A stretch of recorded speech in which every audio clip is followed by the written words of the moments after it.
Sale al sol, ve, no vale presa. Nina linda, perigosa, joven mi corazón. Vai quicando, vai chocando, no piachazo, no pachitao, no pachitao. So, por elades, ela sabe, no vale presa. Nina linda, perigosa, joven no corazón. Lades, ela sabe, no vale presa. Nina linda, perigosa, joven no corazón.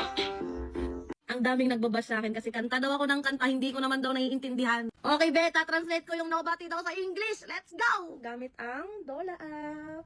Ayan mga be, pumunta ka lang sa app at i-search mo lang yan siya dyan, be. Ayan, lalabas na yan siya, be. O, diba? Ang bilis lang. Nobody daw, English version. She goes down, she goes up at the party very high. Pretty girl, dangerous, it steals away my heart. She bounces and then she grooves, never loses her flow. To the body down, as pure temptation. She goes up, she goes down at the party, it's very high. Pretty girl, dangerous, it steals away my heart. Goes down, she goes up at the party, it's very high. Diba? Ang dali lang mag-search, be, para ka lang may kausap or ka-chat. Very useful yan sa mga estudyante, be. Baka nga ikaw na lang wala nito eh. Isa siyang AI Smart Assistant application na makakatulong sa'yo para masagutan ng mga tanong na para sa'yo ay mahirap. Tandaan, walang masama sa paggamit ng AI as long as alam mo to gamitin at ginagamit mo to sa tama. Try nyo na rin to mga be. Pwede mo siyang i-download ng libre sa Play Store.